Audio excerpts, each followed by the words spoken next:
कृष्ण गुरुदेवो महेश्वरा गुरु साक्षात् परं ब्रह्म तस्मै श्री गुरवे नमः।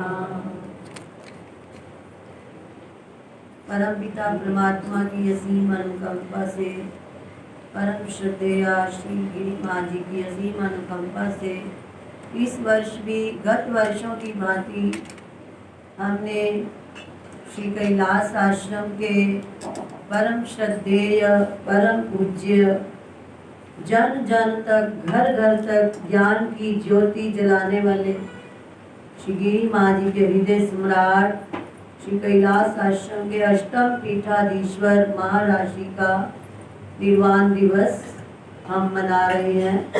21 दिन तक कई भाग्यशालियों ने राम नाम का 1 घंटा प्रातःकाल जप किया और स्वाध्याय में हमने जो पढ़ा वो आज सब सुना ही रहे। उनकी वाणी वेदांत रत्नाकर के विशेष करके अर्थ जो हमारे मन को वैराग्य से भरपूर करते हैं और हमारे अंतःकरण को शुद्ध करते हैं, आत्मा का दर्शन कराते हैं। ऐसे श्लोक जो वेदांत के रत्नों का आकर खजाना ही है, जो इनके गुरु महाराज जी ने लिखे और महाराज जी ने उनका अर्थ किया।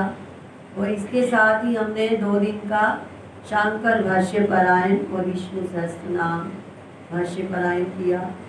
महापुरुषों का प्रत्येक दिन जीवन में आनंद लाता है, चाहे वो जन्म दिवस हो, निर्वाण दिवस हो, पट्टाभिषेक दिवस हो। तो निर्वाण का अर्थ है वान से रहित हो जाना, विकारों से रहित हो जाना। तो इस दिन हमें ये चाहिए कि महाराशि की वाणी द्वारा हम भी अपने मन को निर्वाण करें, विकारों से रहित करें। हमारे मन में विकार क्यों आते हैं? जब हम मन को अपने से बड़ा समझ लेते हैं। परंतु भगवान श्री कृष्ण ने कहा है कि ये शरीर से इंद्रियां पर हैं, श्रेष्ठ है।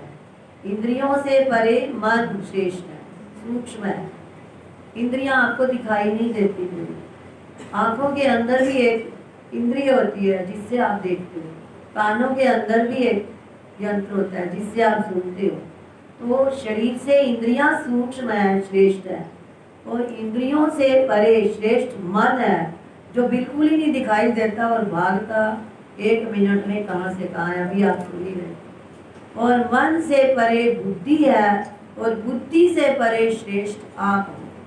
तो इस पर महाराज जी ने बड़ा सुंदर श्लोक लिखा है, मैं हर बार दोहराती हूँ वो कि हे चित्त, यदि तुम जड़ होते हुए भी मुझ चेतन की बात नहीं मानते हो, जड़ होते हुए भी तुम हो मेरे साथ चेतन हो गए हो और वो जड़, तो ऐसा चेतन होते हुए भी तुम मेरे संपर्क में होते हुए भी यदि तुम जड़ की तरह मेरे वचनों को नहीं मानते तो समझ लो तुम्हारा कोई बड़ा पाप उदय हो रहा है।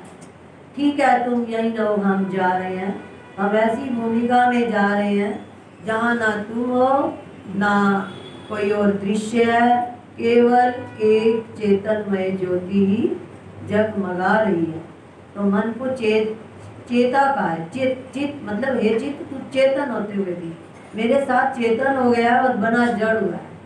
तो इस पर बड़ा सुंदर उदाहरण दिया है कि जैसे पिता पुत्र कोई जादू का तमाशा देखने जाए और पुत्र इतना मग्न हो जाए कि वो घर चले ही ना, पिता बार बार कहे चल बेटा, वो चले ही ना, तो फिर पुत्र को वापिस लाने के लिए पिता क्या करता है, कहता है ठीक है तुम यही रहो, मैं जा रहा हूँ। तो फिर पुत्र भी पिता के साथ चल पड़ता है। तो ऐसे पुत्र की तरह हमारा ये चित्त है, जब ये कहीं जाने लगे उसको छोड़ दो, मैं जा रहा हूँ, तुम अपनी सत्ता मत दो, तो वो चित्त वहीं का वहीं ठहर जाएगा। चेतत्वम ही चेतो जड़मिव वचनै माम कीनै प्रबोधम नायास्य नूनं तव किमपि महत् पापमुद्भूतमस्ति स्वस्तिस्तात्ते व्रजामो वयमत विपुलां भूमिकां काञ्चिदेतां यत्र त्वं नो न चेत्यं परमति विशदं ज्योतिरेकं समन्तात्। ये तो एक श्लोकों का एक आपको एक ही अंश बताया है। अगर ये पढ़ें तो पता नहीं हम इतनी जल्दी आत्म साक्षात्कार कर लें। और एक और सुंदर श्लोक में कहा है कि ये आत्मनिधि सबके हृदय में गुप्त रूप से दबी हुई है।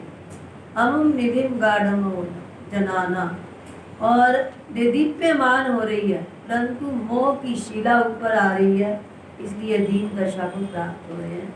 तो ये मनुष्य जन्म मिला है उस आत्मनिधि को प्राप्त करने के लिए कि वास्तव में हमारा स्वरूप क्या है।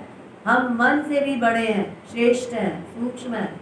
इंद्रियों से, मन से, बुद्धि से अपने आप को श्रेष्ठ जानकर हम आत्म साक्षात्कार कर सकते हैं। मन तो कुछ है ही नहीं उसके आगे। तो समय हो चुका है, इतना ही कहकर मैं वाणी को विराम देती हूँ। श्री गिरी माँ जी के चरणों में, जिन्होंने हमारे पर बड़ी मेहनत की इस ग्रंथ को पढ़ाने में, और इतनी सुंदर महाराज जी की बातें वो बताया करते थे, उनके आगे कोई तुलसी का पत्ता रखे या 1000 का नोट रखे, दोनों तुल्य।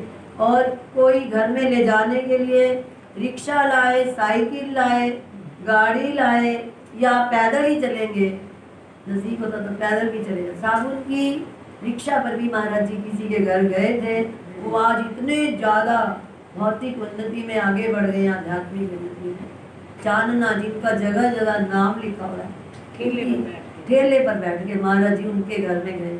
तो कोई कहता महाराज जी हमारे घर आओगे, हमारे पास गाड़ी मिली है, क्या है, रिक्शा है, तो उसी पर बैठ जाएंगे। ऐसे ही उसी पर चद्दर बिछानी और बैठना। और कईयों के बिना बताए भी चुप हो गए घर, बिना बताए माँ को मिलने आए, पिताजी की दादी माँ को, और जैसी खटिया पड़ी उस पर कपड़ा बिछवाना और झट से बैठना। तो माता जी को आगे कहते आज हम बूढ़ी माँ को देखा है।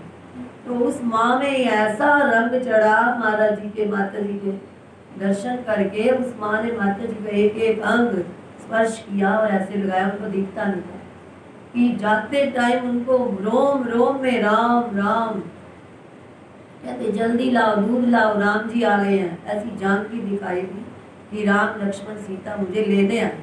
तो ये था माता जी का प्रताप, उन महाराज जी श्री की कृपा दृष्टि का प्रताप। जिसको देख लेते थे वही निहाल हो जाता था। तो कभी ये नहीं कहना चाहिए उस महापुरुष ने हमारे साथ बात नहीं की। अब भी महाराज जी आ रहे हैं, जिसको देख भी लेंगे वो निहाल हो जाता है। हमारा अष्टम पीठाधीश्वर महाराज जी के चरणों में सबका कोटिशा नमन। हमारी त्रुटियों को क्षमा करें।